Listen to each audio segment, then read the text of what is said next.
Okay, so we're about to dive into a really strange global paradox.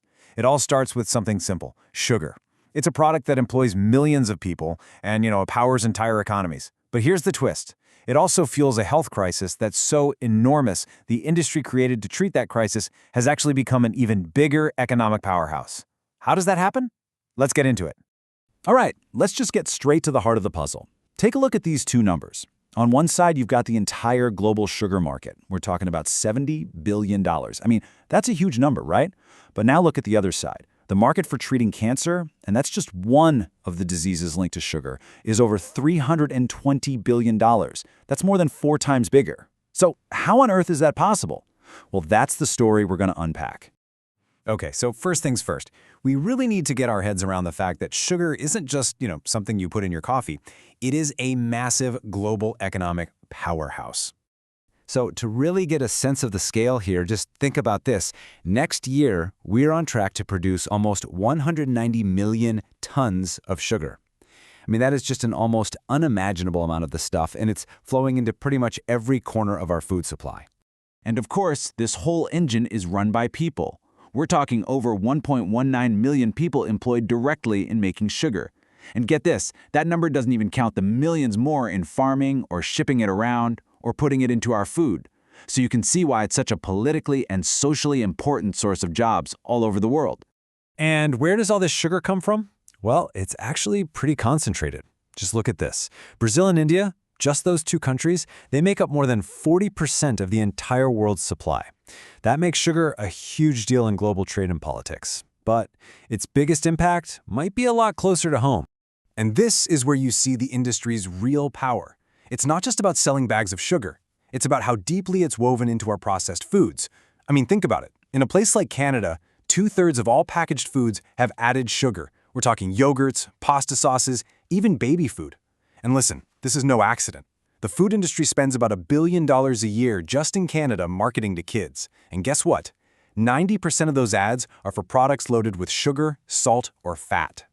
Okay, so we've seen the massive economic engine, right? Now let's flip the coin and look at the other side of this paradox, the incredible cost to our health.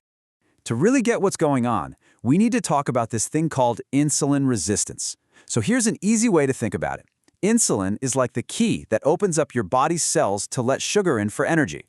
But when you bombard your body with too much sugar, especially from sugary drinks, your cells start to get tired of it. They basically start ignoring the key. This makes your pancreas work way, way harder to pump out more insulin, and eventually, that whole system can break down, leading to high blood sugar and type 2 diabetes. And you can see the whole chain reaction laid out here. It's like a row of dominoes.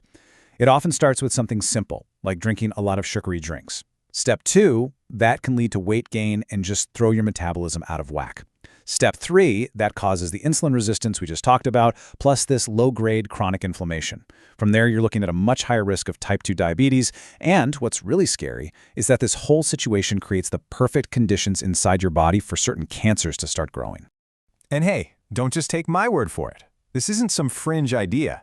The World Cancer Research Fund, a major authority, says the evidence is convincing. Now, to be super clear, the link isn't that sugar directly causes cancer, the way smoking causes lung cancer. It's more indirect. The main pathway is that sugary drinks contribute to obesity, and we know for a fact that having excess body fat is a direct cause of at least 12 different kinds of cancer. So, just how big is this risk we're talking about? Well, get this. A major study found that having just one extra sugary drink per day is linked to a 25% increased risk of developing type 2 diabetes. That is a huge, huge impact from just a single daily habit. Okay, so let's put this together. We've got this giant economic engine that's contributing to a massive health crisis. And now we get to the most mind-blowing part of this whole paradox, the absolutely colossal economy that has been built to treat the very crisis it helps create. Just look at the long-term costs here. We're talking about diabetes alone. The projected economic hit from things like medical bills and people not being able to work is over $10 trillion over the next 30 years or so. 10 trillion. I mean, that's a number that's almost impossible to wrap your head around. It's a massive, massive drain on the global economy. Okay, this is the slide that really puts it all into perspective. On the left, you see the entire industrial sugar market, about $51 billion. Now look at the bar on the right. That's the expected revenue this year for one single cancer drug. Just one. It's expected to make almost $30 billion. Just let that sink in for a second. One drug is making more than half of what the entire industrial sugar market makes. So let's zoom out again to the big picture. That whole cancer treatment market, which you could call the cure economy, is worth over $320 billion. Remember the sugar market? It was around $70 billion. So the market to treat the problem is more than 4 times bigger than the market for the product that helps fuel it. It is just a staggering economic feedback loop. I know. This all sounds incredibly bleak, but here's the good news. We can absolutely break this cycle, and the solutions aren't just guesses. They're based on really clear, compelling evidence. Let's actually travel back in time for a second to one of the most powerful case studies we have. So after World War II, the UK had sugar rationing. But in 1953, the rationing stopped, and pretty much overnight, sugar consumption doubled. This created what scientists call a natural experiment. It gave them a perfect chance to compare a group of people who had very little sugar early in life with a group that had a lot. And the results, 50 years down the road, are just astonishing. It turns out that the people who went through sugar rationing as toddlers had dramatically lower risks for major cancers when they grew up. I mean, look at these numbers.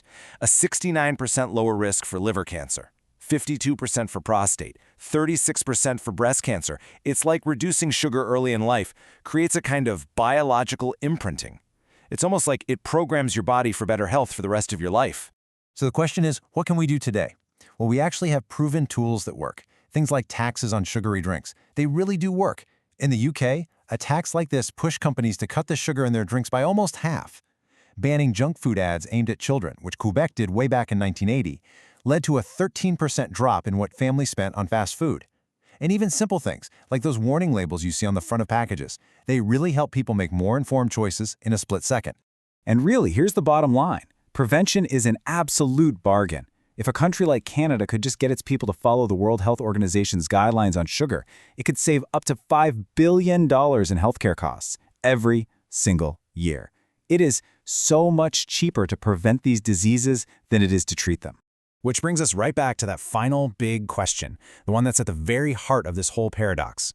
When you look at the multi-billion-dollar sugar industry on one side and the multi-hundred-billion-dollar cure industry on the other, you just have to ask yourself, is our economy actually built to prevent disease, or is it built to profit from treating it? And that's definitely something to think about.